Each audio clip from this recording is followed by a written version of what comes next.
Chapter 10. It turned out that Ellen and Paul, the boys who won my contest, liked being in charge of the camp newspaper. They formed all kinds of committees and hardly missed any of their regular activities. Mrs. Bindle volunteered to do all their typing. Some people really take the easy way out.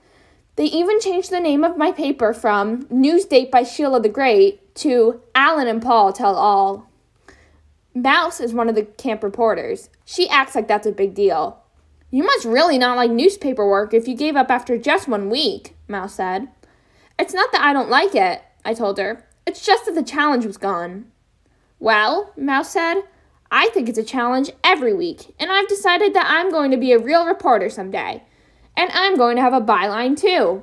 So when you see By Mouse Alice in your paper, you can tell your friends you knew me when I was starting out."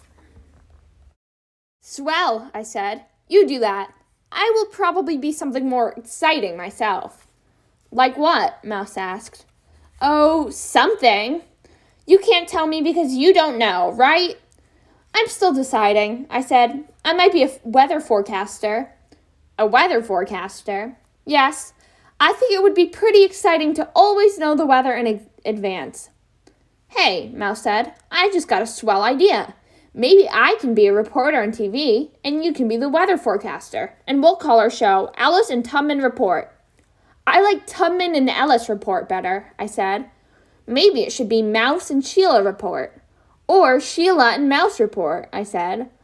"Well, we don't have to decide about that now." "Right, it's the show that's the good idea," I said. "What we call it isn't that important." "But we'll definitely be a team," Mouse said. "Of course we will," I told her. "Let's shake on it." "Okay," I said. We shook hands hard. One reason I want to be a weather forecaster is that I will always know in advance if there is going to be a thunderstorm, and I will have time to prepare myself. Last night, there was an awful storm.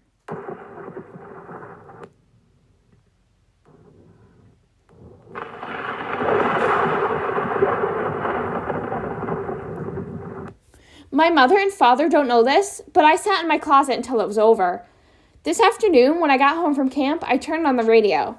I sat next to it until I heard the weather report. Tonight is supposed to be clear and cool. That's good. That means there's nothing for me to worry about. I fell asleep with no trouble, but in the middle of the night, I woke up. There was a terrible racket outside.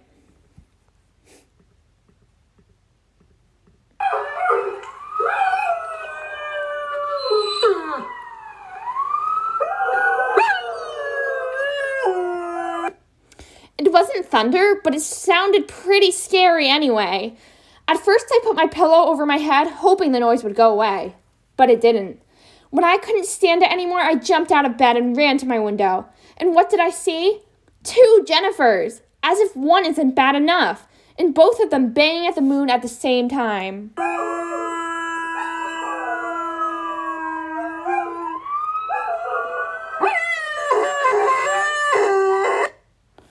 The next morning at breakfast, I told the whole family about Jennifer's friend.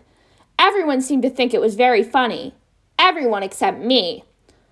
2 days later, Libby reported that Jennifer's friend is definitely a boy dog. "How do you know?" I asked. "I saw him make," Libby said. "He used the big tree in the backyard near the fence." "I'm not surprised," Daddy said. Jennifer's friend comes to visit every night now. It is getting harder and harder to sleep in this house.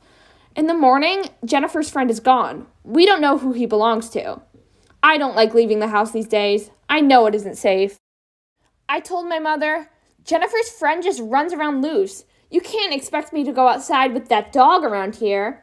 "He only comes at night," Mom said. "That's what you think," I told her. "But you can't be sure, can you?" "No," Mom said. "I can't be sure. But there's nothing for you to worry about. Jennifer's friend is perfectly harmless." "Oh, he is he? Did he tell you that? Did he ring the bell and say, 'Hello, Mrs. Tubman, I'm perfectly harmless'?" My mother sighed. "I can see there's no point in discussing it with you. Your mind is already made up." A few days later, Mouse was over. We were yo-yoing in the driveway. Mouse has a new Duncan butterfly. A butterfly is a regular yo-yo put together backwards, so the flat ends are on the outside. Nobody told me this. I figured it out myself. Mouse was trying to teach me a new yo-yo trick called Round the World, but I kept missing and hitting myself in the head.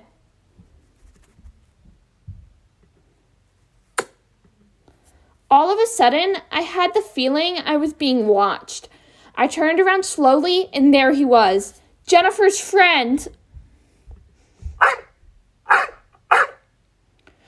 I screamed and threw my yo-yo at him. He came after me. I ran as fast as I could, right into the yard where Jennifer was tied up. Her friend was barking like crazy, and I could tell he was already thinking about how I would taste. So I kept running and screaming until I tripped over Jennifer's chain. I fell down and was sure that was the end of me. So I closed my eyes and cried.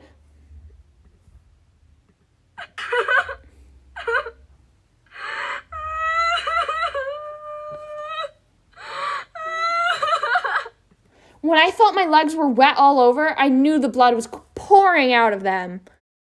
In a minute, my mother was bending over me, and I heard Mouse say, "She just went crazy, Mrs. Tubman. I couldn't even stop her."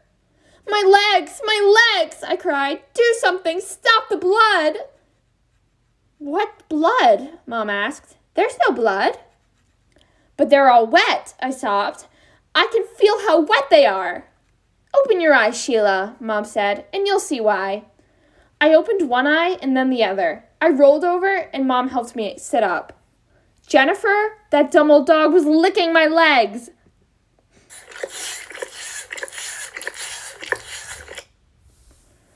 "I'm going to get awful hives," I told Mouse. "Just awful. They'll probably be as big as apples." Mouse didn't say anything. She just looked at me and shook her head. Later, Mom took me to the doctor because when I tripped over Jennifer's chain, I scraped up my leg. I said, "I told you, didn't I? I told you it wasn't safe to keep that dog around here. Just see what she's done to me. Just see." "Jennifer and her friend did not do anything to you, Sheila," Mom said. "And if you had just kept calm, nothing would have happened at all."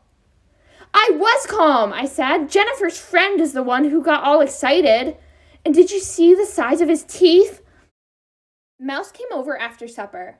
"I wanted to make sure you were okay," she said. "I'm fine," I told her. "Did you get hives?" "Hives?" "Yes, from Jennifer licking you." "Oh, yes, I got awful hives," I said, "all over my liver and intestines." "Your liver and intestines?" "Yes, and the doctor said I was really lucky this time. I didn't get any on my lungs. They're the worst kind." Mouse tilted her head and didn't say anything for a minute. So neither did I. Finally, she looked me right in the eye.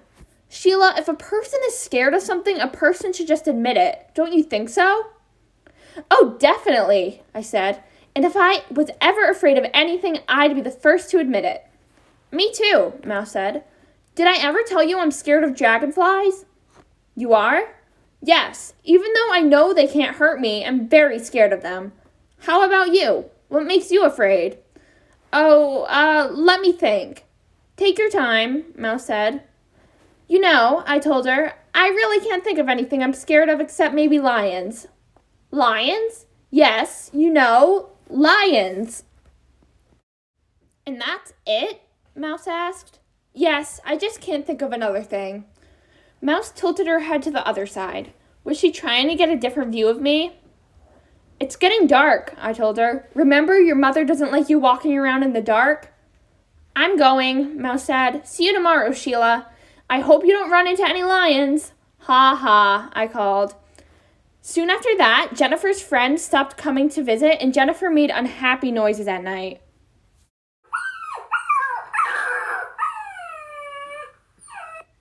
She refused to eat. Daddy got worried and took her to the vet. And that's how we found out Jennifer is going to be a mother. Daddy wrote to the Egrons, telling them about Jennifer. They wrote back, "Dear Buzz, Jean, and girls, we are enjoying England, although the boys miss home and Jennifer. We are all thrilled to hear the good news. Imagine our little Jennifer a mother. Thank goodness we'll be home for the big event. Of course, you get the pick of the litter. I know having a puppy will make the girls very happy, especially since they are taking care of Jennifer this summer. We are glad to hear that you are comfortable in our house and that the girls like Terrytown. See you in September. Sally, George, and the boys." P.S. Bobby wants to add something. My mother says that a girl named Sheila is in my room. Did she find my note? Tell her this. Just remember I meant what I said. I'm bringing home 21 new models to add to my collection.